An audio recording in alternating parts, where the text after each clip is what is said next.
Hello, friends. I'm Kush Khandelwal, and this is Ageless Athlete. A few years ago, I started asking questions that would not leave me alone. Why do some people keep pushing mentally, physically, spiritually long after others burn out or break down? What does it really mean to age well when you still crave movement, meaning, and mastery? This show is my search for answers. Each week, I talk to elite athletes, everyday adventurers, and pioneering researchers who are stretching the limits of what's possible across age, injury, illness, and self doubt. You will hear hard won lessons, untold stories, and science backed strategies for building a body and mindset that lasts. For those of us joining for the first time, welcome to the show. For the rest, thank you for joining us again. Time is our most valuable asset, and I deeply appreciate you giving me your time today.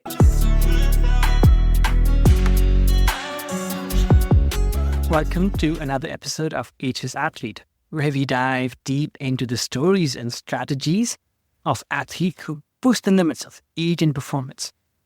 This has been the warmest weekend in San Francisco, and it was beautiful and warm and sunny, and maybe also a stark reminder that it gets hotter and hotter everywhere in the summertime each year. But anyways, we were lucky to cool off with the cold waters of the Pacific right here in our backyard. But about today's episode. This week, I am thrilled to bring you a conversation with a true legend in the world of mountain biking. We traveled to Gunnison, Colorado to meet David Wiens, known for winning the iconic Leadville Trail 100 mountain bike race 6x, including victories over Tour de France riders like Lance Armstrong and Ferd Landis. David continues to inspire riders across all generations. In this episode, we will not only explore his towering career and the magic of the outdoors, but also dive into critical issues like doping in the sport, lessons of staying motivated to train, how mindset is so important, and also how flexibility in diet can fuel both everyday life and basic performance. David brings a wealth of wisdom from decades of competing and managing the physical and mental rigors of elite performance. Whether you are a mountain biker or not, his insights into perseverance, mindset, and how the outdoors can be a space for personal growth and transformation offer something valuable for all of us. David also takes us behind the scene of the trail building and advocacy work that he has been driving for decades. I learned a few things about how taking an inclusive approach and accounting for the needs of other trail users, hikers, runners, equestrian groups, etc. has been a huge part of the growth and maintenance of trail systems across the US. There are lessons here for all outdoor sport communities here. We recorded this episode a month or so ago. David was about to head off for a huge mountain biking race over the weekend, as he also intended to celebrate his 60th birthday on the trail. Stay till the end to hear of some major life hurdles that David has had to overcome to be able to continue into the sport he loves, and why, again, his attitude and mindset has been the secret to his enduring success. I am in Gunnison, Colorado, and this morning for breakfast I had a bowl of cereal, a banana, and a peach, and some juice. Sure, sounds healthy, sounds tasty with some summer fruit. And David, you are in Gunnison, which I know Gunnison is famous for outdoor recreation. But I also heard that it may be the coldest city in the lower 48. I see the sun behind you. Yeah. But is that reputation correct? It is. It's one of the colder places in the lower 48, along with International Falls, Minnesota. And the way they usually do that is they just take the average low temperature throughout the year. And we get into the 40s typically at night. In fact, now we're dipping into the 30s. But even in the summertime, it might be mid 40s, which is unusual for a lot of parts of the country. But we certainly can get into some very cold temperatures, minus 20, minus 30, even minus 40 occasionally in the wintertime. It feels like that warm air pushes through our valley and it heads up the Continental Divide and it doesn't quite make it over to go east and it just slips right back down and settles into Gunnison. There's a few other valleys in the high country that are cold like us. But yeah, we definitely have a cold climate, but it's what we call a dry cold. And usually the sun is out. When it's stormy here, it's not that cold. So if it's cloudy, it's probably warm in the wintertime. If it's high pressure and full sun and bluebird, that's when it can be really cold. Well, I have spent some time in Colorado in the summertime, but have not been there in the winter. I'm curious though, does that kind of climate actually contribute to the high quality of the outdoor recreation? For example, like you also partake in winter sports, and I think you have been doing that for a long time. Does it actually contribute to, let's say, really high quality snow and powder in the winter, as well as somehow also help create beautiful trails, beautiful opportunities for recreation in the other months? Yeah, absolutely. We've got, Colorado, Utah, the Intermountain West has really light, fluffy powder. So our snow conditions for skiing and snowboarding are excellent if we have a good snow year. And then again, if we have a good snow year, that runoff goes into our rivers and creates around Crested Butte, which is just 28 miles north of me in Gunnison, amazing wildflowers. It can, certainly, when as we've seen in the West often, if it's really dry, forest fires can happen, and that's not good for outdoor recreation.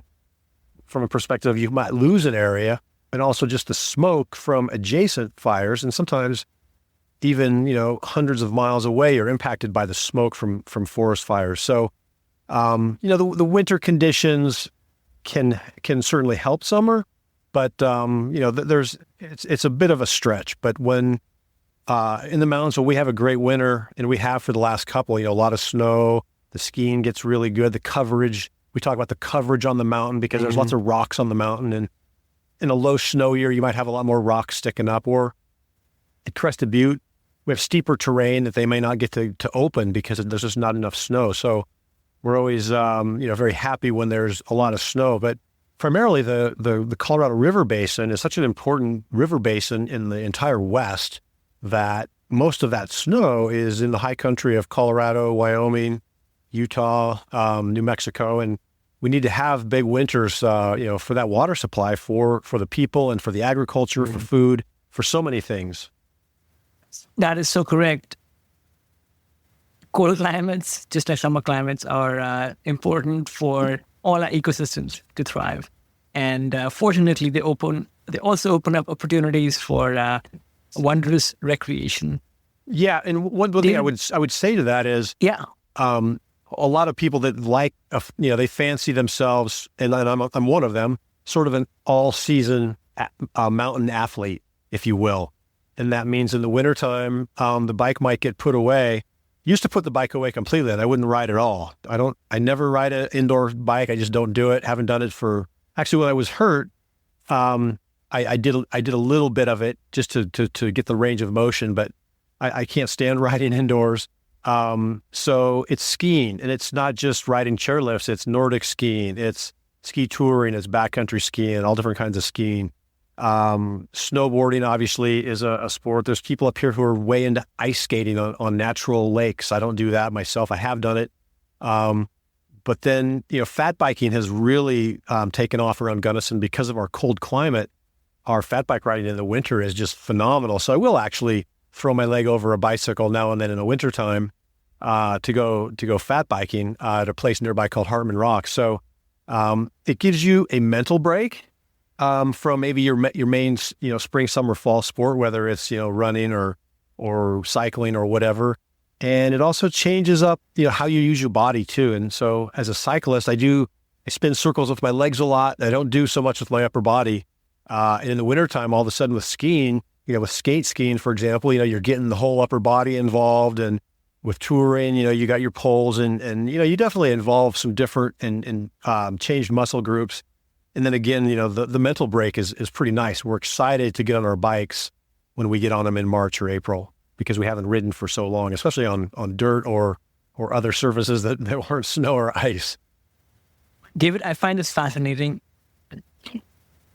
You have been biking at the very highest levels, and you are able to completely put away your bike for long durations in the winter while you recreate, cross-train, etc., with your skis and your ski poles.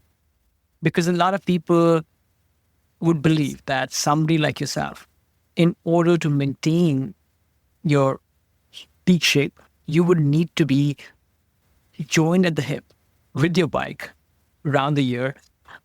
And I find that this is a theme that seems to play out with high-level athletes in other sports as well.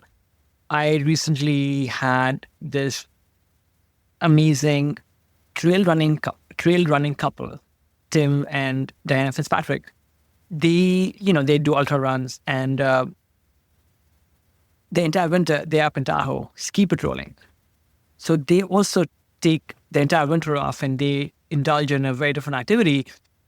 And it sounds like one is able to give the mind and body a break, but then continue to stay in shape and bring back that fitness back to either the running shoes or the mountain bike when the season begins again. I find that really interesting. I think there's like a lesson here for the rest of us, which is like, one doesn't need to obsess over one sport like the whole year round. One can actually take a break, walk away, and come back and still get back to peak fitness.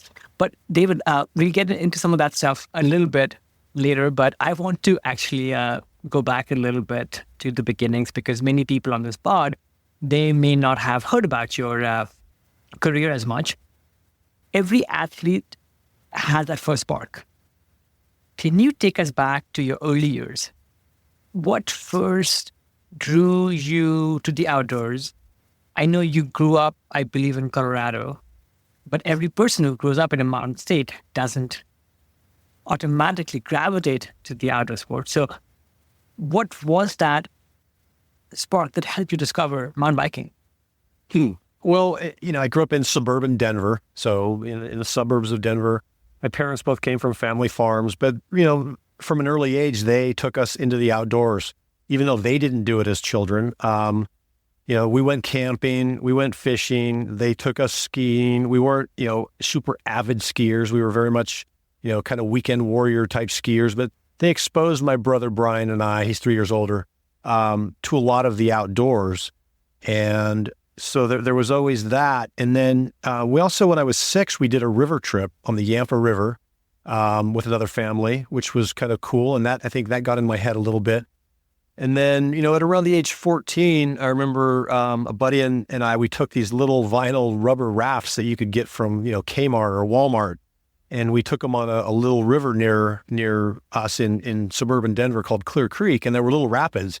And, we were shooting the rapids in these boats. And that really piqued my interest in river sports. So I think, one of the first sports I really got into, and I was about 14, was running rivers. And that was rafting initially. Rafting led to kayaking. And at the same time, I was, my brother got me a job in a ski shop.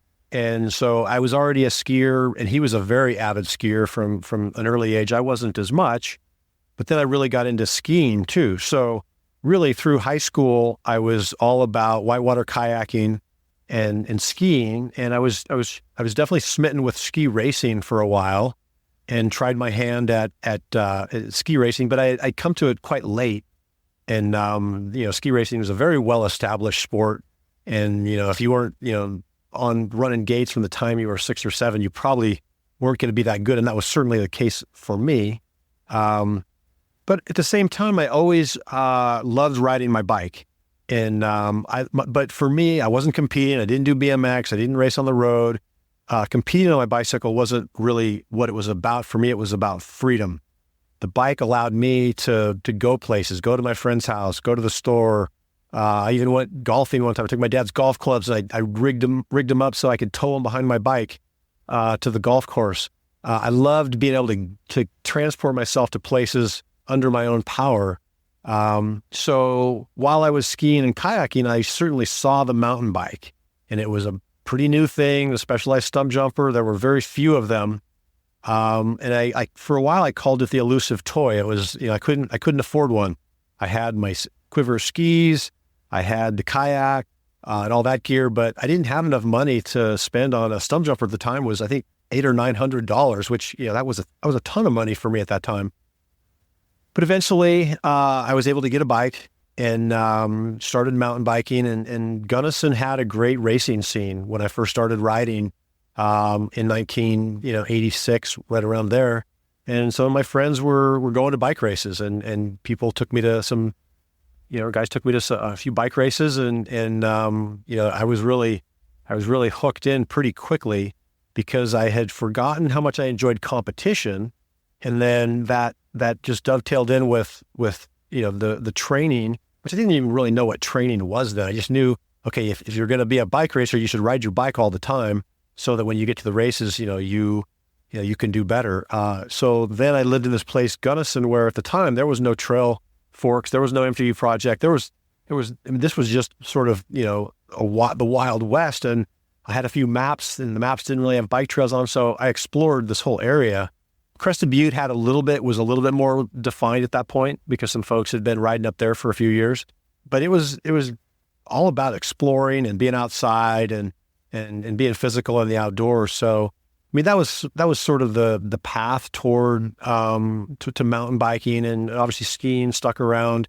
I haven't done as much of the whitewater, in recent years, but here and there I still have all my gear. I never get rid of any of my gear because I'm like, you never know when you're going to want to go kayaking again or whatever. So, and now all my stuff is pretty dated, that's for sure. Funny you said that. I have snowboarding gear from 2009, I think. I haven't gone snowboarding again, but back in my mind, I'm like, I might need that stuff. Yep. I should hold on to it. Thanks for sharing that background. Two things I want to ask you. One is, you mentioned that your parents were not, let's say, outdoor athlete, but they seem to encourage you and your sibling going out. In fact, you went to the store and you got basic inflatable rafts and you were shooting down rapid. Most parents would be kind of scared of their kids trying, doing that. Were your parents aware that you and your brother were up to that kind of, let's say, a river mischief? And I know I'm guessing this is, pre-cell phones, pre-social media. And was it one of those like, what they don't know can't hurt them? Or did they actually encourage somehow that, hey, our kids are natural athletes and we should encourage them in these sports, which seem scary and seem difficult, but maybe that's how they will realize their gifts? Yeah, I think they probably recognize that there was a dangerous element, but there's a little bit of that they're a bit naive. I mean, they sent me out on my bicycle without a helmet. You didn't have helmets back in those days, and I was riding all over the place. So there was that. But the one word that my parents have used to describe me is stubborn. And I think they just knew that there was nothing they could do. If I wanted something and I wanted to do something, and especially if it was something relatively wholesome, there wasn't much that they could do about it. And it's funny, you talk about social media and the internet, but the thing about the rivers was I read every book available at the time on rivers, and that was about 5 books. It didn't take long. And I was, okay, that was the body of information that was available. And I did get into rafting first. So at 16 years old, I had a 14-foot raft and a rowing frame and all this equipment. And my parents, I think they're just like, because it wasn't common then at that time, the mid to late 70s, to be that involved in river sports, for example. More so with skiers and ski racing if you're from a family that chased that kind of thing. But ours didn't. But I think they've worried about me always, and my brother too. But they recognize that it's so important to us, and it's so important to our well-being that we do these things that they kind of throw their hands up. And you're right, that was a time when there were no cell phones, there was no internet, there was no communication. I would go with a group of guys to Mexico to run a river that had never been run before. And they're just, David's, gone for a week or 10 days. And I guess if he makes it, we'll hear back from him at some point. It was a different time. And now we've got in-reach devices and all kinds of things like that. And we can check in constantly, even out in the backcountry. Oh, I've got a cell signal. I'm going to text my wife and let her know everything's cool at this moment. It's changed the dynamic a lot. You can push a button and you might be rescued. Whereas there was a time when there was no button to push. And I think back to those times a lot. And I'm not going to say, hearken for them, but it was a time we were very fortunate to live that and not live in the hyper electronic, hyper connected world that we live in now. David, thank you for taking us back to that era. I'm a little bit younger than you, but there's a couple of things I remember. As a rock climber, if one is over the age of 40, one would have absolutely read these two books, which were prevalent in climbing training, in the early 2000s, like Freedom of the Hills. And there was a book called Performance Rock Climbing. So I have Freedom of the Hills. Nowadays, there you go. So yeah, with the proliferation of both social media and all these other ways which we can absorb content, self-publishing books has become so much easier. And like you said, nobody wants to go back to that era, but for sure there is a certain fondness with the community and the bit of the unknown that one has to face when one goes out and one doesn't have access to rescue services with our devices. It's amazing. I just feel fortunate that I've had the privilege of having lived to some degree through both those eras. Like there was that era, and then there's this era where you're right. I was just sending a text message to a friend of mine who was actually on this podcast, Catherine, who's doing another a remote kayak trip through the Vancouver Island, and she has an inReach, and she's like, "Hey, okay, this is my number, and send me a message because I'll probably get lonely up there." And I sent her a message, and I got a reply right, but it's funny how technology has come such a long ways. One other thing I wanted to ask you is, you talked about ski racing, and it sounds like you made some kind of a conscious decision that you had not been able to start ski racing early enough, even though perhaps you had the desire and the talent, but yet you did end up going the distance with mountain biking. Was there, and I'm thinking that today these sports are so specialized that even in mountain biking, like anything else, you really have to start at a very young age. So in that time, was there already maybe some distinction between these two sports where with mountain biking, you could still succeed if you started a bit later, but let's say in ski racing, you were maybe too old? Yeah, absolutely. At that time, 1982, 83, 84, ski racing was well established. And the level of the athlete, while it's not what it is today, was very high. And I remember when I first had success in mountain biking at the highest level, to me, I always put that on a much lower tier than if I would have had success in ski racing, because the depth in the sport just wasn't there. It was brand new. I mean, I wasn't like at the very beginning of mountain bike racing, but I was pretty darn close. And so any sport that kind of comes out like that isn't it, not to belittle us or our era, but it's only going to have, athletes who are so good. Take my natural talent now and make it be 25 years old and stick it in today's mountain biking or off-road cycling environment. I might not make it because the level is so much higher now, and the depth is so much higher. I mean, there's so many more athletes that are vying for those top spots. Whereas, in my era, especially the late 80s, and the depth came in really quickly. Once the Europeans caught on, they're like, oh, this is racing bikes. We know how to do this. We do cyclocross. We ride on the cobbles. This isn't rocket science for us. And there's, millions of us who do it. So the depth in mountain biking certainly increased quickly. And we saw that. Myself and some of my contemporaries from North America, we kind of got, pinched out of racing the World Cup pretty quickly, just because it became so competitive.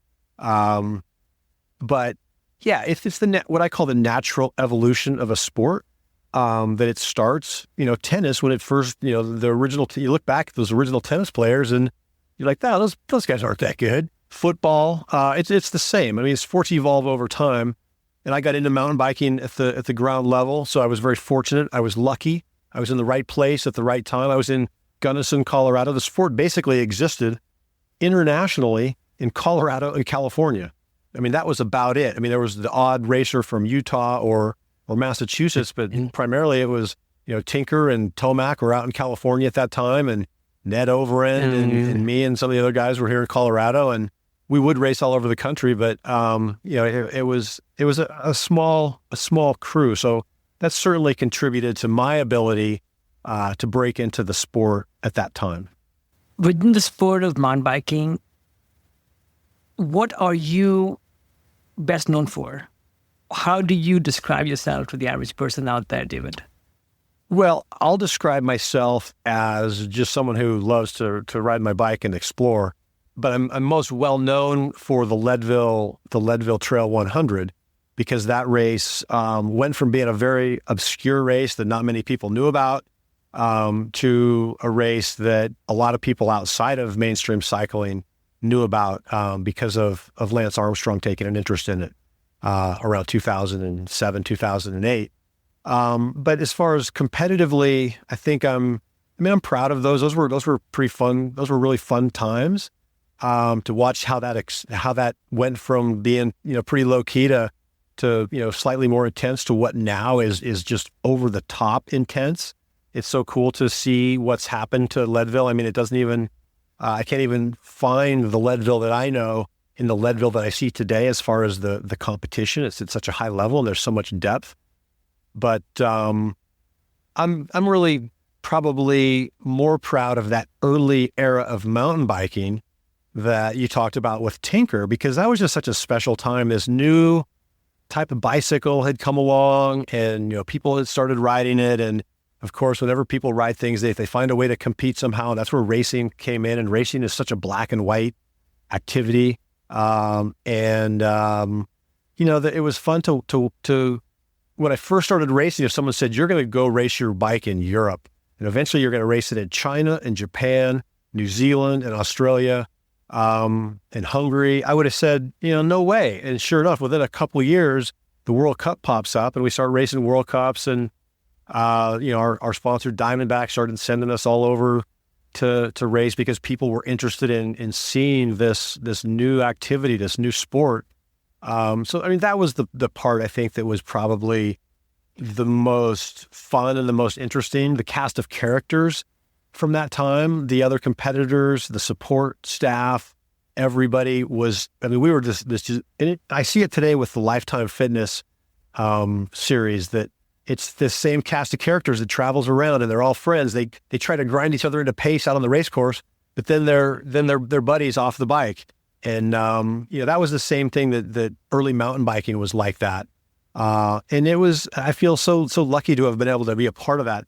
Leadville was a more solitary pursuit for me.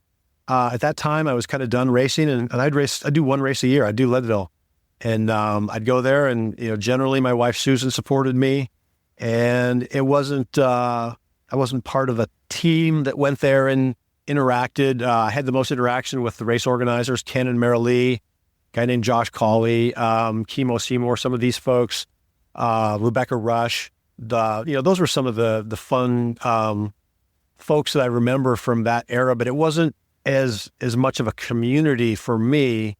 That I was more intimate with the community of early mountain bike racing than the Leadville community. I'm a big part of that community. It's family, but I didn't know the people as well.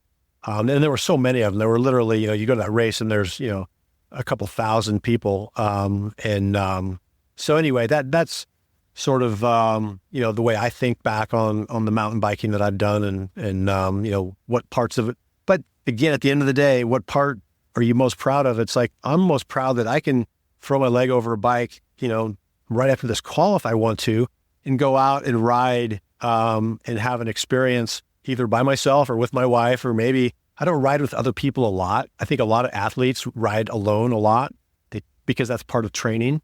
And I'm very content to do that. But just being out there, I just thank my lucky stars every time when I'm out there. Yesterday, I'm out on this trail and I'm just like, this is so awesome. This is so incredible. And it has nothing to do with posting on social media or other people, or it's just you and your experience with the trail and the natural world. And it's the same, I'm sure, in rock climbing, surfing, whatever activity it is that someone could have by themselves or with others, where they're just, this is just, I'm really fortunate. We are indeed really fortunate. And it has to really be all about that intrinsic motivation. None of these sports will allow us to, become very rich. I mean, sure, one can make a living, one can get maybe, mildly famous amongst a community of other, geeks and diehards, but none of them will actually allow us too many more extrinsic things. So one really has to love doing them for the sake of doing them. David, you specialized, or you became well known for the Leadville race, and you've done a bunch of other things, including racing all over the world. And you're humble because you've also done a lot of things around the sport and advocacy. But I want to zoom out for a second around the largest sport of mountain biking per se. And I think maybe this question this question hits me because we've just had the Olympics and mountain biking was introduced to the mainstream by the Olympics, let's say, in 1996. And your races like Leadville, I feel, are like a different beast entirely. So for those of us who have watched Olympic mountain biking, how does an endurance race like Leadville compare to what they see on the TV screens in the Olympics? Do you think the challenges of long distance mountain biking are understood by the general public?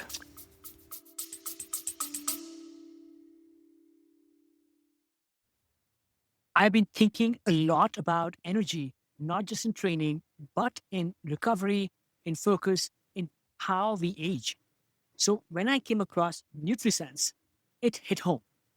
It's a program that pairs a 24/7 glucose biosensor with a dedicated dietitian to help you understand how your body responds to food, stress, sleep, and movement, and then act on the data.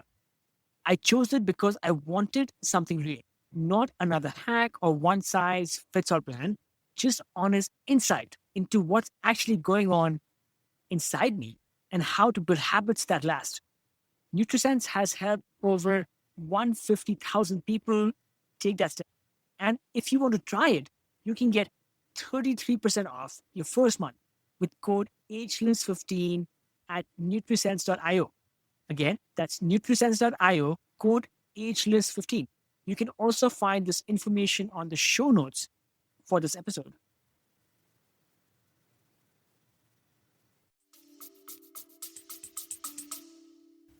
Honestly, I don't. I think if someone's not a cyclist and they see the Olympic coverage, and then maybe they saw, Lifetime Fitness puts together great videos from the Leadville races. They're going to see those, and I think they'll look at them much the same, because if you don't have a discerning eye, you don't notice necessarily that the Olympic race is a 90-minute race, and those athletes are going, so incredibly hard for 90 minutes. But then now at Leadville, the way that they keep, breaking the record, those athletes are going, obviously you can't go as hard for, 5 or 6 hours as you can for 90 minutes, but they're still, the old cycling term, on the rivet from start to finish in those races. But no, I think the average person, they're not going to understand the nuances, just like I don't understand the nuances so much when I see Formula One and NASCAR and things like that. I see cars racing, and it's interesting and it's exciting. But hopefully what some of them see is, I want to do that. I want to ride a mountain bike, not necessarily race a mountain bike, but that looks like a fun thing to do. It's obviously good for my physical fitness. They probably have no idea how great it is for their head to have a sport, again, whether it's climbing, surfing, mountain biking, whatever it is, how you initially might get hooked into it because it'll be fun and it'll help you with your fitness. But then you realize how important it is to take your mind off of the everyday and make it focus on something, because you have to be focused to do this activity. Because if your mind wanders a little bit, you're not going to be able to catch the wave. You're going to crash. You're going to fall off the wall, whatever it is. And then hopefully they find a good entrance into the sport, because that can be really difficult. I think a lot of folks out there has thought about a lot of the outdoor sports and said, I want to do that. I want to go climbing, surfing, whatever. And then if you don't have a good on-ramp to the sport and you have a bad experience, there's a good chance you're not going to stick with it and you might bail. And I know this is certainly the case in mountain biking. And I feel like we've lost a lot of mountain bikers over the years that could have potentially come into our sport because they got taken on a hard trail right away, a trail that wasn't really good for them. One of the things that we have, and you mentioned advocacy, is we don't have a lot of beginner, family-friendly trails for mountain bikes. Trails generally were built by mountain bikers, and we built two kinds of trails, hard and harder. And some people are athletic and aggressive, and they can make that work. Other people, it just doesn't work for them, and they like, you know what, this isn't fun at all. The bicycles are much better now. That's helpful. I've been involved in trail advocacy really my entire career. As soon as I got a mountain bike, I started looking around and going, there's not a lot of trails here. I wonder if we can do something about that.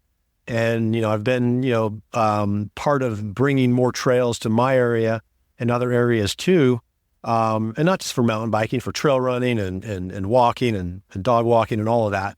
Trails are so valuable. But when people think of the mountain bike industry, they think of the manufacturers of the equipment. But to me, the mountain biking industry is equal parts manufacturers of mountain bikes and mountain biking equipment and trails, because it takes those two pieces equally to create mountain biking. If you have a fantastic bike, but you don't have trails, it's not going to really do you any good. And likewise, if you have a great mountain biking trail and you don't have a bike, it's not going to work. So I'd love to get people to start thinking more about the bicycle industry, including the trail building industry, because there's a big industry now. There's a lot of folks out there with expertise in planning, design, construction, maintenance of amazing trails. And, at IMBA, that's what we're trying to do, is help communities all across the country. IMBA is the International Mountain Bicycling Association, IMBA. Help communities realize great trails for their citizens and sometimes for visitors. Tourism is a part of that too. But I just think that, going back to your original thought of the Olympic mountain bike race or Leadville, it's hard to discern between those two for the average person. But hopefully the takeaway for many of them is, I'd like to give that a try. And hopefully we can keep them in the sport. And, climbing, surfing, skiing, mountain biking, cycling, gravel road. These are sports we can do until we're quite old. I liked playing football as a kid, American football. It was super fun. And then I got to play flag football as an older adult, and it was really fun. But as soon as I got to 45, I couldn't do it anymore. We weren't tackling or anything like that. It was just the sprinting and the cutting is so difficult. I think basketball is kind of like that. But cycling and some of these other sports, once you have the skills, you can really take those sports deep into your golden years, and it adds a lot of value, to our lives. And I think that's really important. It's one more reason for people, to start doing something in the outdoors, acquire that skill set, because you don't just become an accomplished outdoor athlete overnight. It takes a little bit of time, but to be what I could call solid. If you're a solid, skier, solid mountain biker, solid, whatever, that means that you have the skills to go out and have a really good time, experience some amazing places, because unlike a tennis court or an ice rink, these activities happen in all of these amazing locations, all around the world. And certainly in our country and in your region where you live. It's a pretty special way to see some absolutely amazing things. I love what you said, David, that the takeaway for somebody, the ideal takeaway for somebody who watches a gnarly outdoor sport go down in the Olympics, it could be a mountain bike race. It could be somebody even, it could be like a swimming event.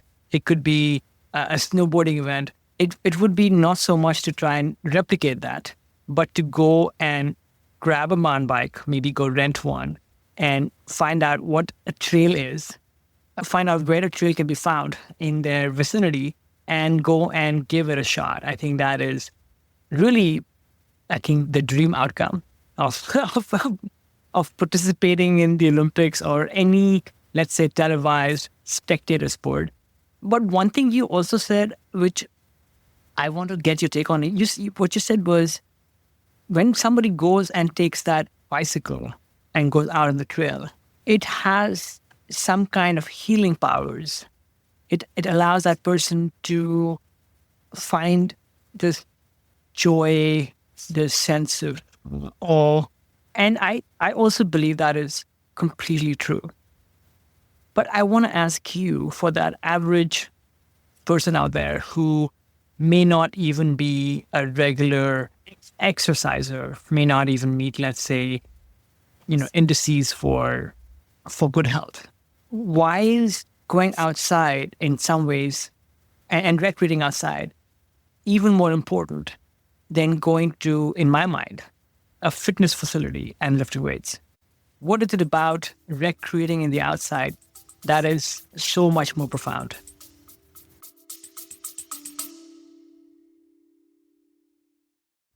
Friends, it means a lot that you're here.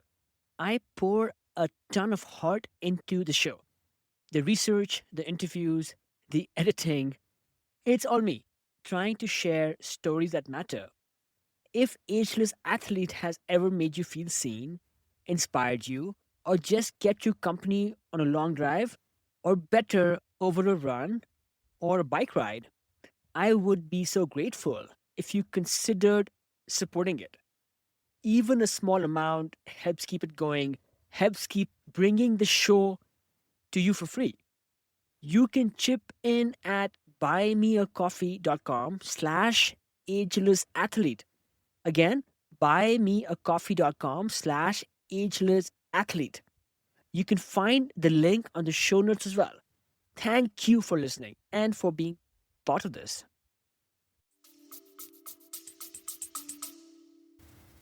It would have to be just being in the outdoors, in and of itself, just the air, the light, depending on the time of day that you go out, the light can be completely different. If you live in an area where there is vegetation, there are trees, if there are mountains, feeling the air through your hair, if you're, doing anything with any sort of movement. If it's a little stormy outside, you know how it is. You have this heightened sense of wonder when it's a little bit stormy. And if you go into a gym, it's a great workout, but it's pretty static. There's going to be different people you're going to come across, but You're not going to have, different aromas that you're going to have in the outdoors. Like here, after a rainstorm, the sagebrush has a completely different aroma than when it's dry. And, we talk about, the visuals of the light. And I love riding in the afternoon and the evening when the light gets low and just different times of the year, like November sunlight is so much different than any other. Every time of the year has a unique sunlight because of the position of the sun. And the more you do these things, you start to notice little nuances like that. And then you add into that, the smells. I'm constantly aware of, and what a smell will often do is it'll take you back to a different time in your life immediately that you couldn't conjure that up in any other way other than like, oh, that reminds me of 15 or 20 years ago because it was a wet, musty forest smell or, whatever, the salt water of the ocean. And then just coming back for a ride and seeing the moon come up at dusk. Those are things you don't see in a fitness center. And you don't get that giddy sort of sense of feeling small in a big expanse. Anyway, I don't know if that it's really it's hard to describe. Think that's it's great. hard to describe. That's great. No, for sure. Like I used to lift a lot of weights in my 20s, and I don't really think about those sessions in that sweaty gym with any kind of fondness. I'm glad I did that. I think it was good for my overall fitness. But I certainly can remember my very first climbing session. I can remember my very first surfing session.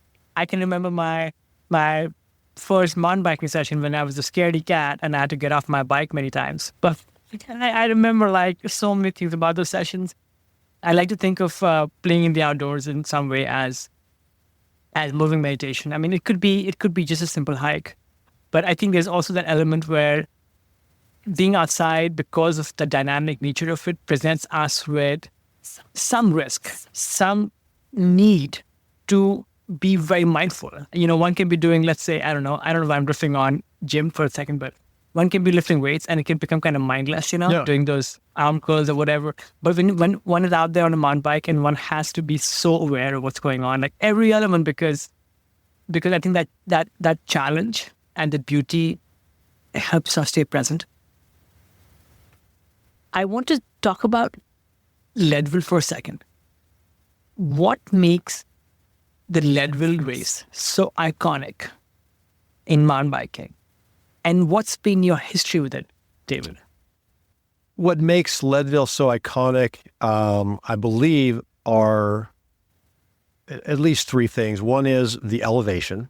It goes over 12,000 feet. It starts at 10,200 feet.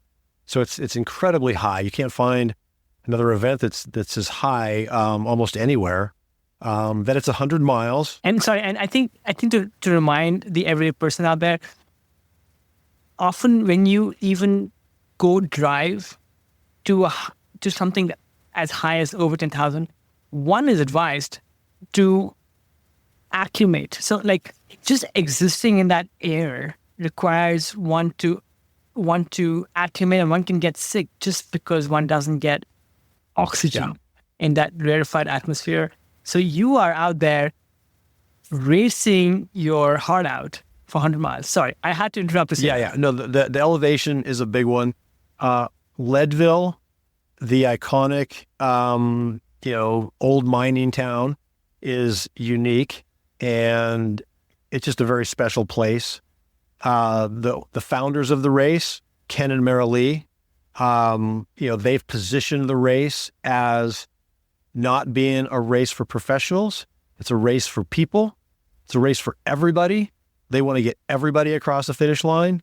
And now the professional race, since I, was doing it, has become, very much in focus and very much a big part of the race. But you talk to Ken and Mara Lee, they'll still tell you, the winners of the race are no more important than these people who are just trying to make a cutoff. And that's a really, and that was the heart and soul of that race for a long time before it became wildly popular. there was always, well over 1,000 folks from all across the country. Ken would always say, every state is represented and Arkansas. He had some quip about it. But you'd have these folks and, to your point about the elevation, they'd come from Florida, from Dallas, from, all these places that were at sea level or barely above, and they don't have time to come acclimate for 3 weeks. They're going to come up, with their family, maybe a couple of days before the race and do this great challenge. So, that's really, I think, a lot of what has made Leadville pretty amazing. On the pro racing side of it, seeing the record continue to drop is really interesting and exciting for people. To see the quality and the depth of the field, both men's and women's, at the pro level is really interesting. So it has evolved in a number of ways, and some people will lament that evolution and kind of hearken for the old days. But what I always tell people like that is, if you go out on that course, that's never changed. St. Kevin's climb, power line descent, the climb up to Columbine, that stuff is all as it has been for, since the race started. And this year, I think, was the 30th running of the Leadville Trail 100 mountain bike. So it has a bright future. It's not going anywhere. It's as close to a one-day classic as we have in the United States. And it's so cool that it's bringing road cyclists, gravel cyclists, mountain bikers together. A skimo athlete, John Gaston, he gets second or third every year. And I don't know that he does any other bike races. It's really fun to see. But it's been fun to watch how the Leadville race has grown and evolved, and that I can turn my TV on now and I can get a recap of the race. That's also pretty cool, because there was a time when there was nothing. It's a famous race, and you have helped, let's say, shepherd it into the mainstream spotlight. I want you to help take us into what it feels like to actually be in Leadville during that race. And I am using this little analogy where I do a tiny bit of biking, both road and mountain, and I am afraid of biking in a pack, even on the reliable, flat, gravel roads we have here in Northern California. Just being in a pack, just next to other cyclists in close proximity, kind of seems terrifying to me, especially when one is going down, let's say, US 1 on the coast. But when you are in a mountain bike race like that, you have all of that. Plus, you have this crazy terrain full of rocks and branches, and you're racing your heart out, going as fast as possible. So how do you prepare for something like that? How do you stay composed? How do you stay safe? And more than anything else, how are you able to bring out your best in that incredible environment? Well, for me, I'm not a big fan of pack riding. I didn't grow up, road racing. There's a lot of riders out there that feel really comfortable riding in those packs. It can be fast and crazy, and they're just completely content. I always have been terrified of that part. So depending on the race, the start is always very important to me to get through that part, because very quickly in mountain bike racing, it starts to stretch out, and it's not near as crazy. Leadville just happens to be a downhill paved start, and it's cold. Usually it's about in the high 30s, low 40s. You've got a very generally inexperienced field. Now there's corrals now, so there's a pro corral, and obviously that's not an inexperienced group. But as they let each of those groups go, they used to just let everybody go at once, and you're flying before you know it down the hill, making turns, intersections where they're controlled, but you're still, everyone has to make a turn, and then a hard 90-degree turn to the left across some railroad tracks, and a quick 90-degree turn to the right onto dirt, and then you're narrowed up, and it strings out, and it's going to become a little bit less intense. It's flat. You're not going to be going as fast. But I'm sure a lot of people have a lot of trepidation about the start of Leadville. And then maybe they've taken care of this with the corral starts. But what used to happen further back was that St. Kevin's, the first steep climb, it would just jam up and bottleneck, and people were actually just stopped waiting. You got to kind of wait for. And we used to experience that in World Cup racing when they didn't really know how to put courses together, and they would start 250 people at once and send us all through like a single stone gate that only one person could walk through. I mean, I remember this happening, and you look over and there's people climbing the fence and course tape on their helmet running up the hill. Crazy times. But, I think that's one of the things that people, and you know what? Some of the folks that are brand new in there may not even have thought it through to the point to even understand that that's all going to happen. If someone just said, hey, you should do this race, and they did, they got in somehow, and they're like, oh, great, I want to go there. Other people will do their research and they'll know, okay, this is going to be interesting, or they'll ride the start before the race and go, okay, this is going to be interesting in a big group. I'll tell you a story. One of the years I didn't race, after I was done doing my races, I watched the start. I was just maybe an eighth or a quarter of a mile from the starting line, and they said go, and this is when the entire pack would go, and I'm on the sidewalk, and there's a no parking sign next to me, a steel sign post with a steel sign, and all of a sudden, this thing just starts quivering because of the physics of all these bike riders on the pavement. I was blown away. I was like, well, that is crazy. But anyway, Leadville, like all races, does string out to a certain extent. But you've got some groups that stay together, and there's pack tactics going on. And some people, if you're not experienced, drafting is super scary, and you don't want to overlap wheels. If someone makes a sudden move and your wheels are overlapped, things can happen. And, there's certainly crashes out there. But again, that's what makes it, you mentioned it earlier, that little bit of risk or a lot of risk in some cases makes it really special, especially when you're done. Especially when you finish something like that, because you could be out there going, this is terrible, I hate this is scary, this is hard, I'm never going to do this again. And then you finish, and then you still feel that way. And then all of a sudden, 2 weeks later, you're like, I'm pulling back. That was so great. I can't wait to do that again. And then you find yourself right back there going, what am I thinking?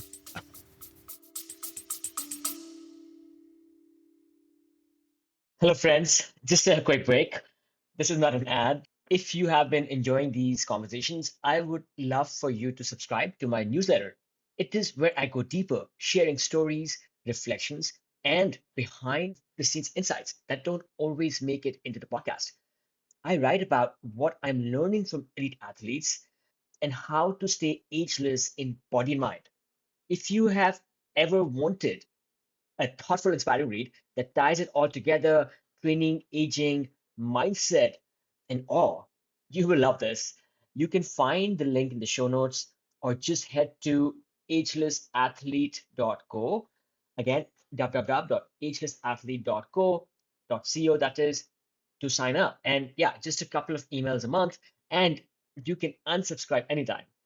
Absolutely no spam ever. Okay, back to the show. No, I love that about type 2 activities. You dread like those big days in the mountains, and there's fear, there's trepidation, there are those, there's all of that. And then obviously there's pain and suffering. But then, once you're done, you're like, gosh, I want that. I want that again. I want more of that. So yeah, it's a real thing. Anyway, again, it's a real thing. David, you've been a champion for the sport, through all your successes with Leadville and outside. But you've also been a champion off the trail with your work with bike advocacy through IMBA that was just mentioned. What first inspired you to take on advocacy in trail building? And then, like, how did that become such an integral part of your career? Yeah, it started as soon as I started racing, and I was interested in racing, and I was going to try to be the best racer I could be. But then racing just didn't take all that much time. I didn't even know what training was to start with, so I was just going out and riding my bike. We were our own mechanics. We didn't have mechanics. We didn't have any support. So, we did all of our own bike work, but it still didn't take that much time. And I just looked at where I lived in the areas of public lands that we had, and there wasn't a lot of single track trail. So that's how the advocacy around Gunnison got started. And immediately already in the late 80s, I was involved in the trail advocacy here and creating more and better trails for riding. And, eventually I started the local organization because we didn't have a local advocacy group. Crested Butte does have one and did have one in the late 80s, the Crested Butte Mountain Bike Association. They're the oldest mountain biking advocacy group on the planet. Gunnison didn't have that. Occasionally the folks from Crested Butte would come down and help us out, but we just didn't have it down here. And finally, at some point I said, I think our trails were really starting to fall into disrepair between, rain and use. They were big ruts and people weren't riding them anymore. And I said, we've got to start something and we've got to start maintaining our trails. So I started an organization called Gunnison Trails, and we started maintaining trails. And then we started educating trail users, and then we started working on new trails. So that were the three pillars of our mission: maintain, educate, and build. What I try to do now with IMBA is we just try to be that resource for, that 11 years it took to get trails on the ground here. That can be shorter or longer depending on where you're at. And some people don't really understand how to go about, taking that process on. And that's really one of the things we really specialize with at IMBA, is helping communities through that cycle from all the way through to finished and maintained trails on the ground. And there's a lot in there. You have to have access. You have to have the permission of the land owners to put the trails on the ground. You need a plan. We used to never plan trails. We would just build a trail here, build a trail there. And now we're kind of saddled with some of these networks that don't function near as well as they can. Now, if we get the opportunity, we'll do a complete comprehensive plan of an area first. And we won't just talk about mountain biking either. We'll talk about hiking, trail running, dog walking. I mean, people walk their dogs every day, twice a day, sometimes 3 times a day, rain or shine. Dog walkers are huge trail users. Equestrian use is a thing in some places. Now we've got e-bikes. There's traditional motorized use. Harbin Rocks is a traditional motorized area. Some of the area at Monarch Pass and Crested Butte are also traditionally motorized. So there's a lot of different elements, and what we're trying to do at the end of the day is make sure that everybody that goes out on a trail, regardless of how they use that trail, walking, trail running, mountain biking, whatever, they have a great experience. And some of the uses are slightly incompatible. And as mountain bikers, our biggest challenges are we're super quiet and we're pretty fast, particularly on the downhills. And we sneak up on people and we sneak up on wildlife. And those are things that we need to consider and to think about, how we interact with the natural world, how we interact with other trail users, how we interact with each other. And there's we've got tools in the toolkit to help us with that. Directional trails, trails that are specific to certain uses. If we want to have directional mountain biking trails, then we better be ready to offer some trails where mountain bikes aren't allowed, so that hikers and trail runners, and in some places equestrians, can kind of relax a little bit. And maybe you've seen it when you're riding, but we surprise hikers a lot. Or you'll see a family getting ready to go for a hike on a mountain bike, and they're like, "Okay, kids, you got to listen really carefully to the mountain bikers. If you hear a mountain bike coming, you got to get off the trail." So those are real things, and we need to, in my opinion, always be thinking about them and think about how we can make sure that everybody has a great experience on trails, because they're so valuable to our health and wellness.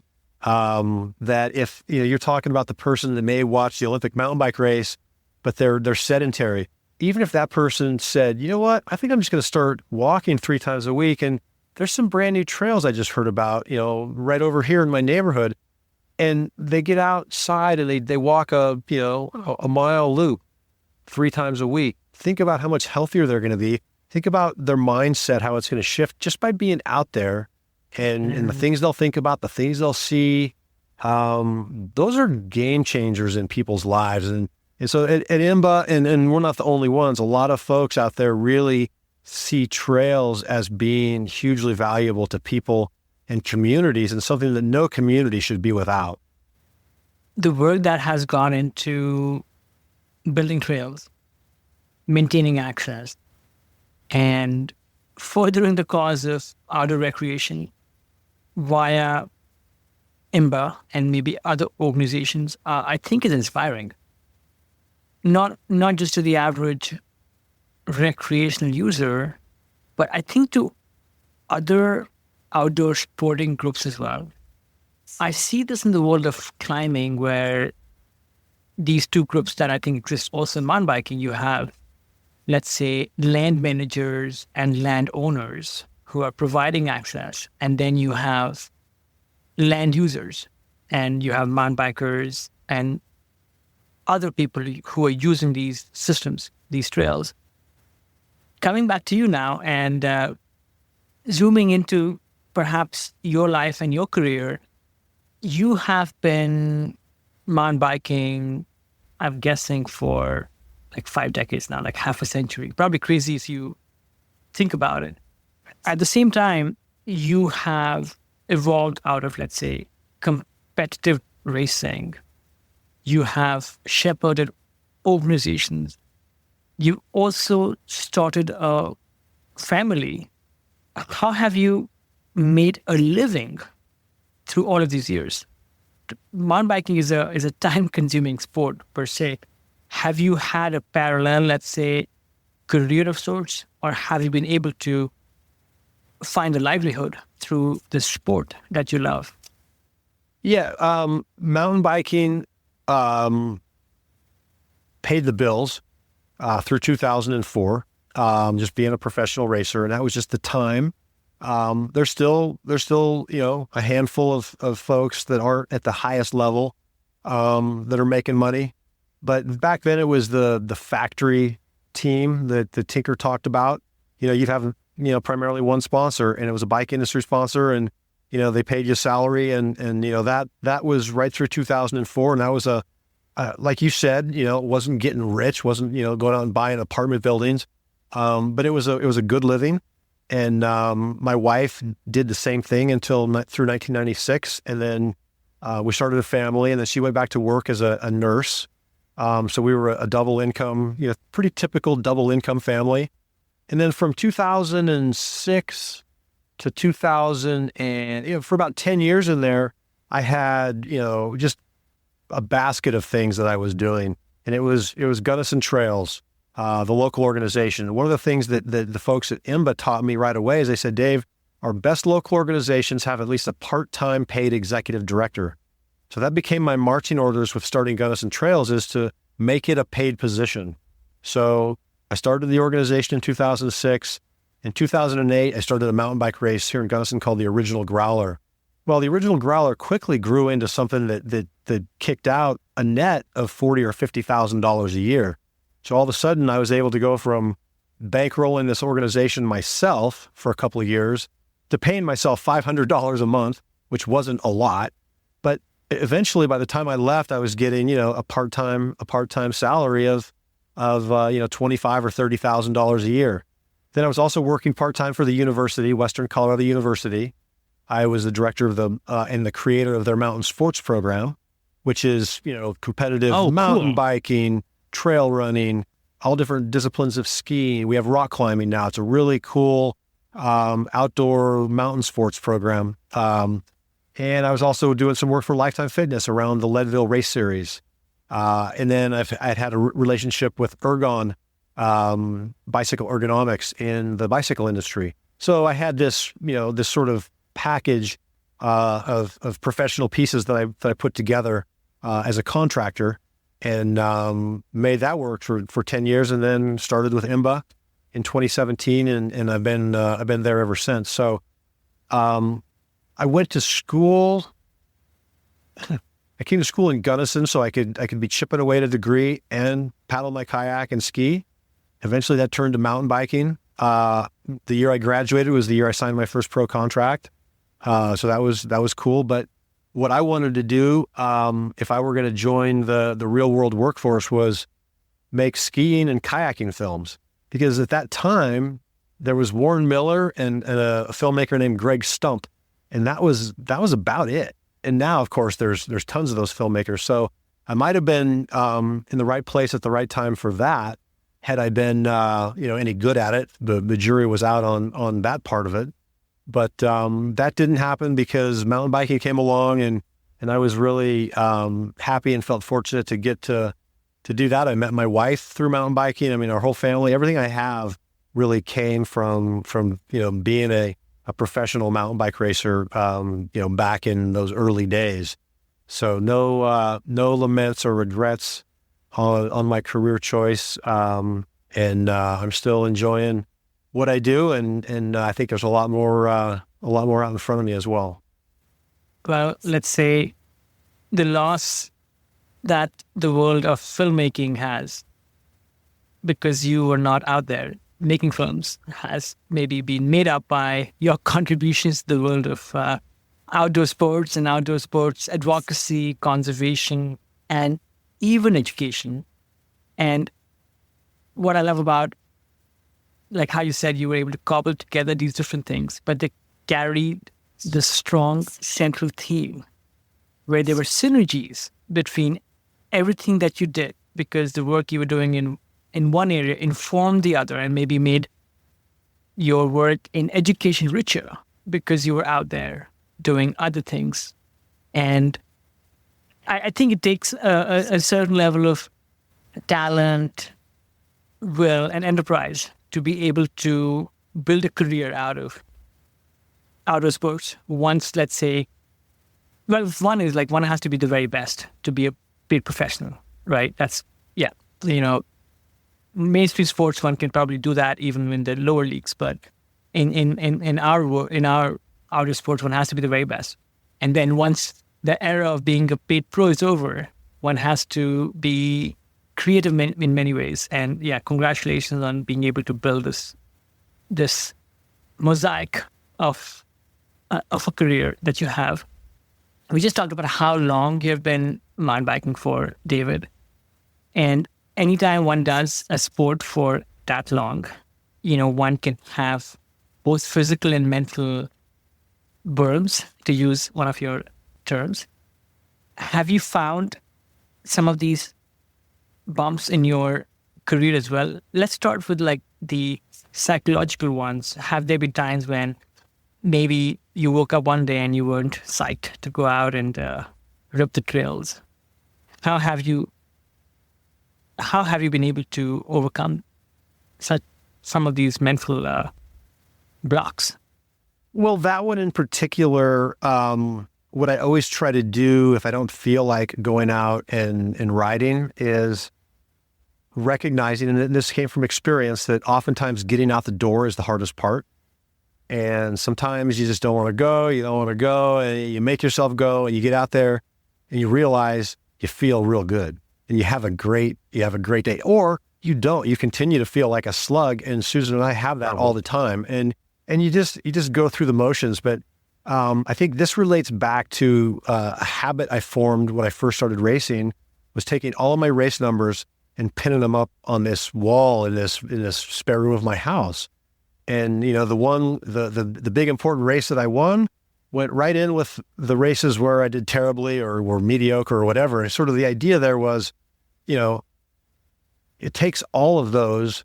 You need to have all of those days to create, whatever it is that you're chasing. It's not going to be the podium every single time you go out there. In fact, it's going to be a lot less of the podium than those days where a World Cup race my second year, where I was pretty sure I had arrived and I was, going to dominate in this sport. And I had such a pathetic race that when I finally crossed the finish line, they were taking the finish line down. They'd already given away the prizes and people were gone and they're disassembling the structure. And I come across the finish line, and to me, that's always been part of it, is you got to take it all, because it's all part of the experience that you have. On the training front, and I haven't been training recently, but I did, I trained obviously when I was racing cross countries. And then when Leadville got serious, the last 3 or 4 years, I dusted off my training and I started training again, but I always wrote my training down in pencil. And I was very quick to change things up within my week. Like if I had said, I'm going to do a 6-hour ride on this day. If it didn't feel right or circumstances weren't quite right to do it, I wouldn't fret about it and go, oh, I've got to do this. It'd be more like, well, I can move it here and do this and just make those adjustments on the fly and be okay with them, because I feel like the whole training thing is kind of a bit of as much as a lot of coaches would like to tell us it's just like this, I don't really believe it is, especially for someone with a mindset like mine. I think it's, you can move pieces around and still have a great day. You can have everything just right and have a terrible day. So that's how it would relate to actually specific training. So I tell people, in my opinion, there are no absolutes. I think in our world, sometimes you get people saying, oh, you have to do this with your nutrition, or you have to do this with your training, or the day before a race, you have to do this. And then some people hear that and they think, I didn't do that. And then they set themselves up for potential failure. So I tell people there are no absolutes. Don't ever let somebody tell you that you need to line up no matter what you've been doing.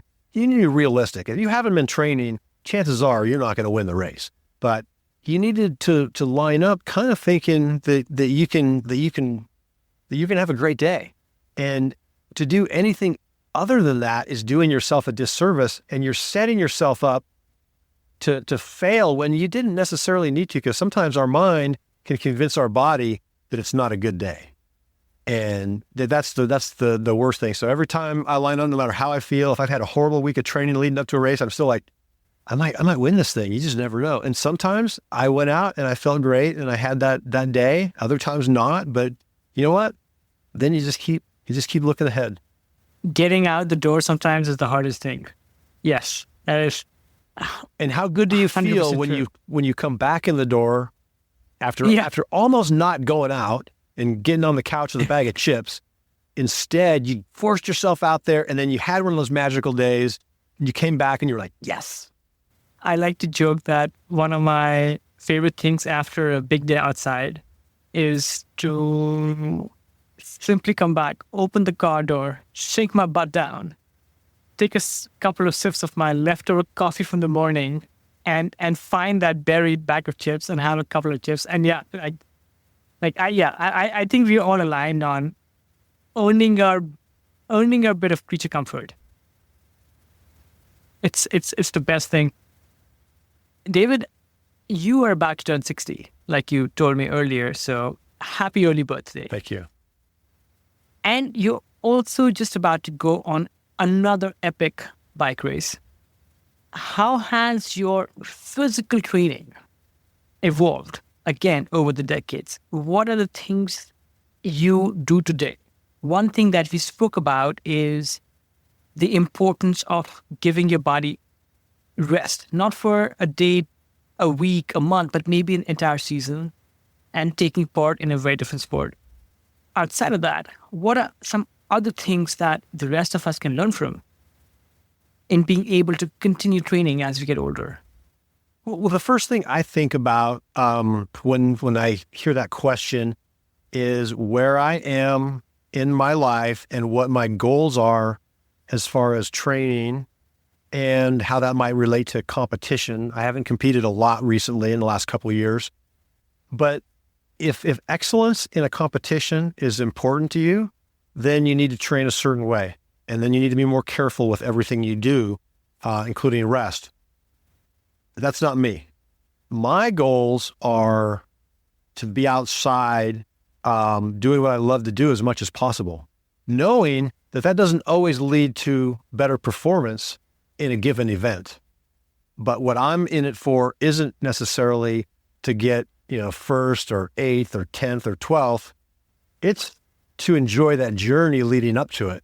And the journey leading up to it is me being able to not really worry about doing the kind of outdoor activities that I want to do. And I want to do them as much as I can. And I probably do more than I should for optimal performance. But optimal performance has dropped down as far as a priority. Back when I was racing cross country and when I was lining up for those 8 Leadvilles, I was all about optimal performance. So my training reflected that. Now, I just want to be pretty good. if I can, and prove to myself that I can, have a race smart, last, and ride pretty well. And that's really how I've approached racing the last, say, 5 years. And it is with more of a focus on what I want to do as far as preparation. And that's probably a lot less or no intervals. I'm not going out and doing 20/40s. I'm not doing, 4 minutes on, 2 minutes off, all that kind of stuff, which I love doing that. That was fun. I mean, I love to train because training is like going to the bank and depositing, making a deposit, because you get to take that money out on race day. When you line up on the line, if you're confident that you've put in the good training, you have that much more confidence when you're on the starting line. But anymore, for me, it's I want to be outside. I want to be doing the rides I want to do. I want to ride to the way I feel that day. I kind of tend to ride at this one pace all the time. If a coach would analyze me, he or she would probably say, you ride in zone 3 or zone 4 almost all the time. And that's not good for you. I'm like, yeah, but that's sort of my default. I call it my default pace. That's just how I ride. And it's probably a little harder than it should be, but not as hard as it should be if I'm trying to actually train at times. But at this point in my career, I don't care. The race that I'm going to do on Saturday, the Vapor Trail 125, is so long for me at this point in my career that I didn't feel like there was anything I could do that could prepare me for it other than to ride as much as I could. Did a couple bike packing trips, and I'm just going to go out there and pace myself really well. It starts at 10 p.m., so I'm not going to sleep the night before. I'm going to have to ride with the lights on. I'm not really big on riding with lights. And it's just going to be, but for me, the appeal was the challenge. I did the very first Vapor Trail in 2005, I think. It was a different course then. I was younger. I was doing a lot of endurance racing. It's going to be a lot different now, exactly almost 20 years later, because I am a lot older. I'm not going to have near as I won't be gunning for the win. I'll be gunning to not turn my lights back on later in the day. But it still has given my summer that much more sort of motivation, having that carrot out there. Nothing beats having that carrot, that project, that goal, and having that in front somewhere, maybe even sometimes, I don't know, publicly announcing it to just set that intention that creates that bit of pressure, healthy pressure. One thing I did want to ask you, David, about, again, looking at your career, both on and off the bike, you competed at the highest levels in endurance sports. And mountain biking, from what I know, has remained relatively clear of the doping controversies that have touched other sports like road cycling. You were competing with and alongside big names like Lance Armstrong and Floyd Landers, and I think you even beat them in the past. How did you navigate that era? And what are your thoughts on maintaining fairness and integrity in outdoor sports? I think it's a huge deal to maintain that integrity and to know that everybody is clean on the start line. And prior to Leadville, my time at Leadville, and I don't think there was any doping going on then, but the 90s were known as the EPO era in cycling, and mountain biking was not immune to that. And if you go back and you research some of the mountain biking world champions from the 1990s, you'll come up with some folks who tested positive for EPO and maybe some other things. So, most of us. Sorry, what's EPO? Erythropoietin. It's okay. It enhances your red blood cells. So be so then once they had a test for EPO, the athletes started to do blood transfusions. Right. So it was a synthetic way, I guess, to essentially do that. But those of us that like the Americans, like the original mountain bikers, because I think we all feel like the late 80s and the early 90s were clean. And then as soon as, the sport kind of went over to Europe, and, nothing against Europe, but that's where the road cycling doping culture was, just acute. And it found its way into mountain biking. And you can see that by just doing a little bit of research. You'll come up with these names of folks that either gave their title to the second place rider, which happened, or, riders that were subsequently tested positive in later races that maybe didn't lose their titles. But that was at the same time that we were kind of getting pushed out of the sport too. And, a lot of us, we felt like, maybe that's what it was. And I don't think doping was huge in mountain bike racing, but there certainly were some of the names at the very top that were proven to have been doping. And that changes the dynamics throughout the field. So, that was in some ways, that's where you saw a lot of us Americans pull back and stop racing World Cups in the 90s, because we could continue to race what was called the Northern National Series. And it was high level racing. And we felt that it was pretty clean. They don't have tests for a lot of this stuff. And I don't know what's happening now. I don't really follow cycling anymore, but you hear, here and there, you'll hear a little something. So I hope it's all clean. I hope all of sport is clean, because so many young kids aspire to be successful in sports at the highest level, regardless of what sport it is. And to know that, oftentimes, or in some situations, it's not fair, and you would need to do these things to compete. That's really, it's not a great situation. So the doping's a tough one, and certainly, we went through it in our era. And a lot of that stuff is relatively public from the 2000s, and there was the Festina scandal that really started it on the road, and that actually has some strands that go down into mountain biking, it is what it is, but it's a bummer. And I think anytime you have suspicion and money, you have the ingredients for cheating. It's pretty simple from that perspective, whether cycling or whatever. If you can make a lot of money or maintain the money that you're making now, and you have any sort of suspicion or like, well, what's he doing, what's she doing, then you can rationalize it for yourself. Yeah. Appreciate your thoughts there.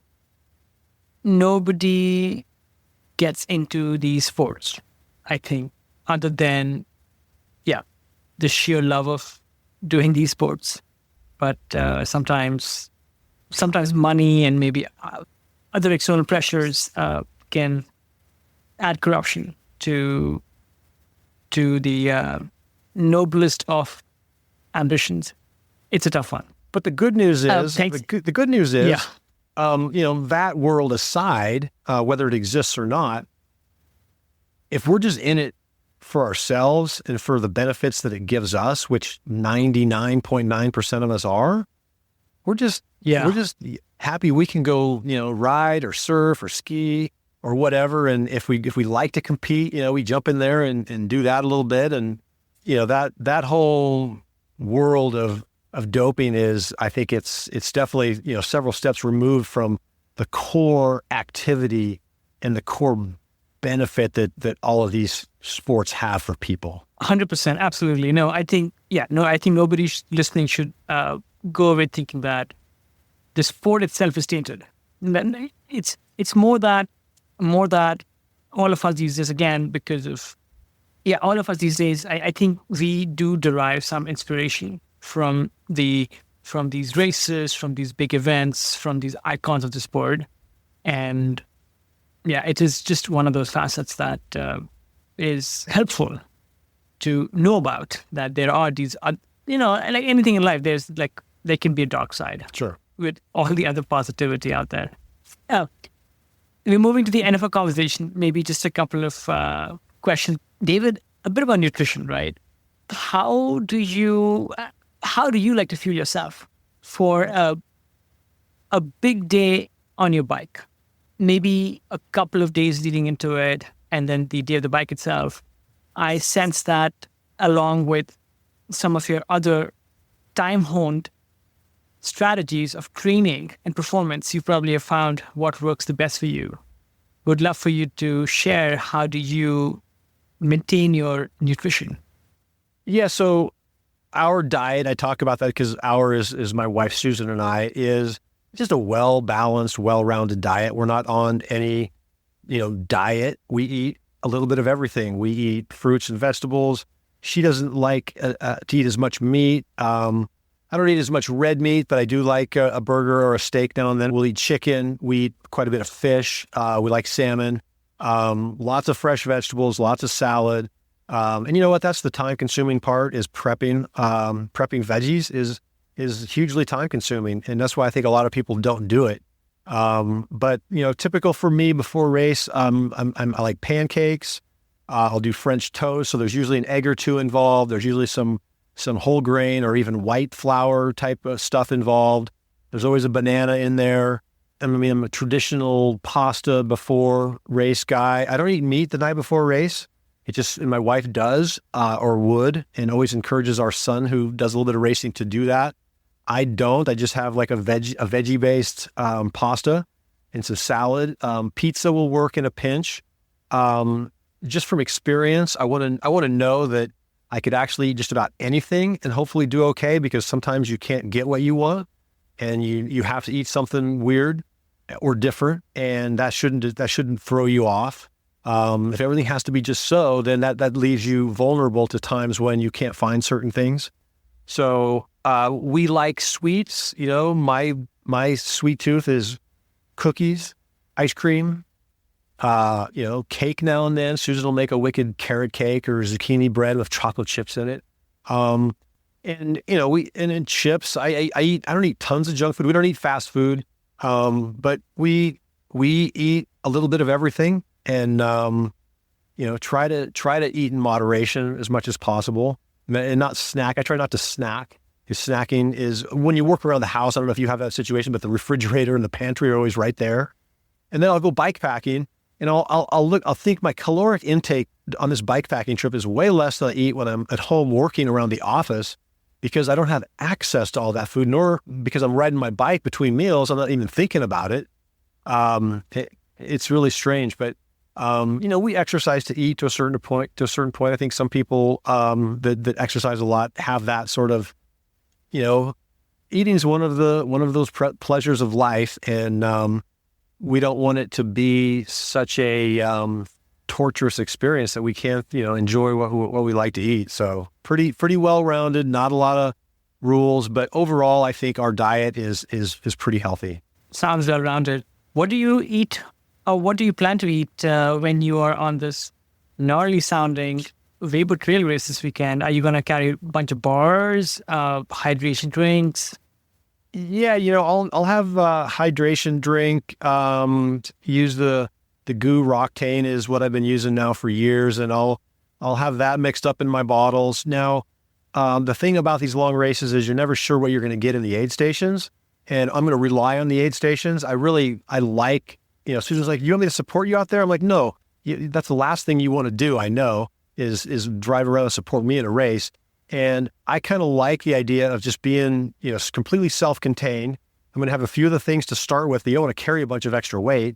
And then I'm going to lean on the aid stations. And if they're serving peanut butter and jelly sandwiches, I'm going to eat that. If I get into the aid station first thing in the morning and they've got pancakes or egg burritos, that's what I'm going to eat. I'm going to not eat too much. But then I'll always have a Bobo bar. That's what I've had lately in my pocket. And I'll carry the same Bobo bar, and I won't eat it unless I need it. But if I blow out there on a training ride or something, then I'll eat it. And I've had pretty good success eating those bars in some of the races that I've done over the last 4 or 5 years.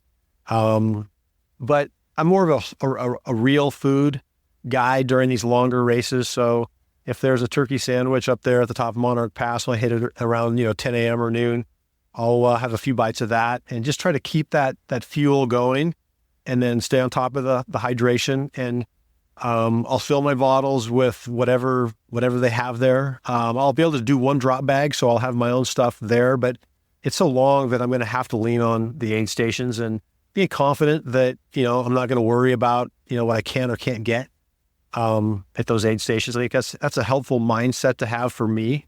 It's just, I'm going to take it as it comes, and I'm going to be somewhat planned out, but I don't have an alarm set. I don't count calories. I don't do any of that. I go by feel. I've never used an SR power meter. I have no idea when people are talking about watts. I'm like, yeah, I don't know. I don't know a thing about that. That's funny because when I speak with other bicyclists, they're always talking about like wattage, and I feel a little ignorant, but it's funny that, you have not a clue. You have I mean, I know that at higher highest number levels, is better. I did. Okay. 400 I mean, watts sure, of course. Yeah, of course. I know that, if you're driving a stick shift and you're overdrive on sixth gear, that's gonna be at a higher RPM and at a higher speed. Over time, are you okay going over a few more minutes, Sure. David? I apologize. We Yeah. ran over a little bit. A couple of final questions, fun questions before we end this call. David, what has perhaps been the most significant habit or behavior in the last several years which has had an impact on your well-being? For me, and this goes back as far as I can remember, is just having a positive attitude and outlook, and no matter what happens, just always trying to spin it in a positive way. And I think I'm fortunate and blessed in that I trend positive automatically. And that's a big benefit. And I don't know that everybody necessarily, their brains are wired that way. Some people might be, wired more to pessimism than optimism, but I feel like I'm wired to optimism. And I also, focus on it as sort of a mindset that no matter what happens, how can I make this positive? And I don't like to complain. And I really try to teach these values to our kids. Don't complain about something, do something about it. I think that's really the attribute that is the most important to me, and one that I'll really try to continue, because it's hard sometimes. And that you get a little bit down, and now we're getting older. I mean, we know that aging is a difficult process, and there's going to be lots of challenges, and hanging on to that positive mindset is always going to be a challenge, and you probably get more challenging, the longer we live. But I just heard an interview on NPR. This woman, they were talking to octogenarians, and she was 103, and what is it? What's your secret? She goes, I just have always had a real positive attitude, and no matter what happened, I try to put a smile on my face, and I just that just validated it for me that this is a good way to live if you can. Mindset is really everything. I mean, it's easier said than done for sure, because we all find ourselves in those troughs. You mentioned before we started recording that you had a traumatic physical injury last year, which affected you physically for sure, but which may have affected maybe your outlook and your mindset and maybe your prospects going into the future. I'm curious if you had to dig into your mindset, this outlook that you spoke of, and how that may have enabled you to get over those physical and those mental demons and get back into shape. You use the words dig in, and I don't feel like I really needed to dig into it. What's really interesting about an injury like that, and it was a badly broken femur skiing, and it was, in 8 or 10 pieces down low, not a nice clean break up in the middle, mid shaft as they call it, but and it was, comminuted, which means it was, very broken and split all the way up toward my hip. Anyway, a 15-inch plate and 16 screws. And but once that happens, then at least for me, it becomes my reality. And so getting back from that reality was what my marching orders were. And I don't ever remember being despondent. I remember being bummed. I remember breaking down and you know, kind of welling up and crying in front of Susan one time, just because it was, you know, I'd never been hurt.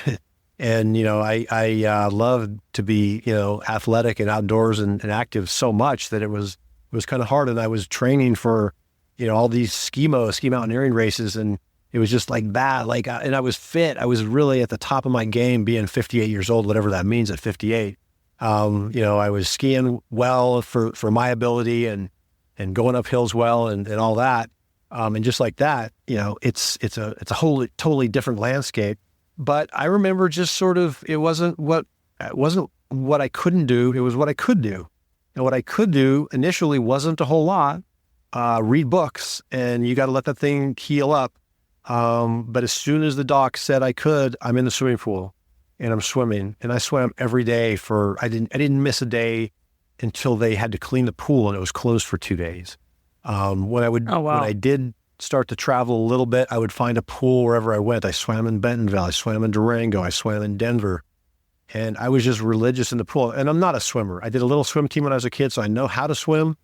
But it was really important for me. So I took that time that I would have been outdoors skiing and hiking and mountain biking and all that, and I just put it into my physical therapy. And that meant some funky, mundane exercises indoors with an elastic band and a medicine ball and on a table. And, you know, I can hardly even think back to those times of when I was confined to one floor of the house.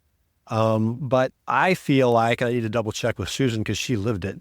Like I had a pretty good attitude. I was pretty good overall. And now, honestly, I feel like if I didn't know it had been broken and someone told me that I had broken it, I would say, really? Wow. The doc put it, I got that hardware removed. The plate is out. It's around here somewhere. The screws. I was very happy to get that out of there. So I didn't want that stuff to be in there. Once it heals, it doesn't need to be in there. And that was last February. But I feel good. I did a long bikepacking trip. You know, I did the gravel race. I'm riding just like I always did. I bought a ski pass this winter. I'm going to ski. So, you know, again, mindset, attitude, looking on the positive side, because first of all, I got hurt in a very privileged way up skiing. Okay. You know, if you get, you know, there's other people that are getting injured in ways that are much more tragic. That is not tragic. That's just, you know, yeah, you were out there, you know, having fun and you got hurt. And, you know, we also have the means to, I can still work, you know, the next day I opened my laptop, I can still work. So I wasn't impacted in a lot of ways. I was very fortunate all the way around. And I really tried to focus on all of that. And as an athlete, just to be an athlete is a privilege. So it's kind of a privilege to be hurt as an athlete too. Because not everybody gets that opportunity, right? So yeah. And go ahead. I was just going to say that part of my thinking on signing up for the Vapor Trail, which is this Saturday, was, okay, you had this injury. This will be a kind of a good test for you, something to look for, something to keep you focused. And, you know, you're going to turn 60 during the race. That's also ironic and interesting. And now in these last couple of days, I'll go from being super psyched to kind of scared or really scared, because it's all that stuff. Riding at night, it's going to be cold. You're in the middle of nowhere. You know, what if my hands quit working? Because, you know, as I get older, you know, your things that we used to take for granted, like, you know, holding on to the bike for that long, hands go numb, things like that. Will I even be able to do this thing? Wow. So, sure. And those kinds of fears are actually, I think, really healthy, and they're part of what, you know, make the experience whole. And in the end, with, you know, hopefully, you know, a decent outcome, and a decent outcome will be me just reaching the finish line in Salida.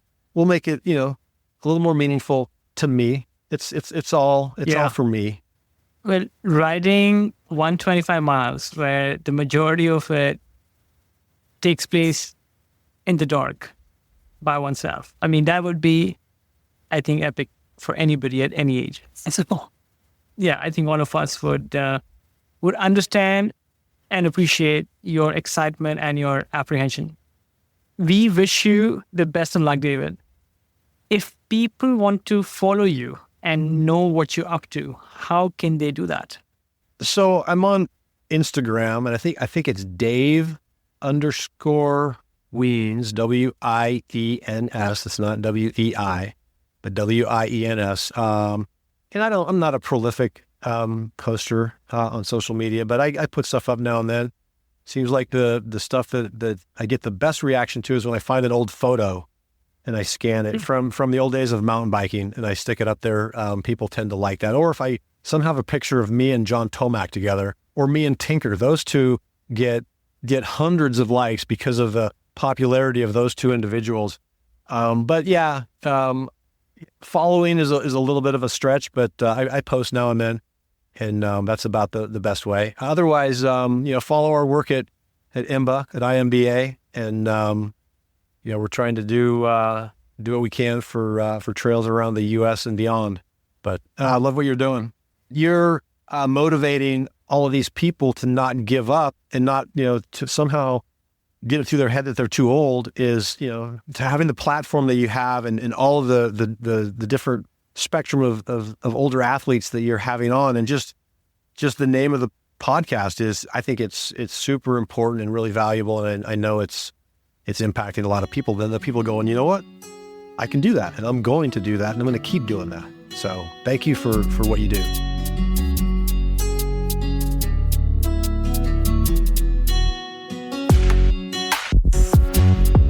That's it, folks. Thanks for tuning in to this episode of the Ageless Athlete Podcast.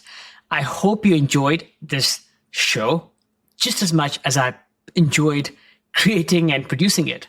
Whether you are an athlete looking to push your limits or someone striving to maintain a healthy, active lifestyle as you age, there is always something new to learn. From Ageless Athlete, we bring you a fresh episode each and every week. If you liked what you heard, we would love it if you would take a moment to subscribe to the podcast so you never miss an update. And if you really liked what you heard, please leave us a review, crush those 5 stars on Spotify or Apple Podcasts or wherever else you listen to your podcasts. It helps us reach more people who are passionate about staying strong and resilient, no matter their age. Don't forget to visit our website and leave your email so I can send you occasional insights, stories, and tips to keep you inspired and motivated on your journey. You can also follow us on Instagram at Ageless Athlete Podcast and on YouTube at Ageless Athlete Podcast as well for even more great content. All of these links are available on the show notes for this episode. This show is entirely produced by me, Kush Khandelwal, based out of California with the help of my trusted adventure pup, Roger. Until next time, keep challenging yourself. Keep pushing those limits. Stay mentally and physically fit. Continue doing what you love to do. And my friends, stay ageless.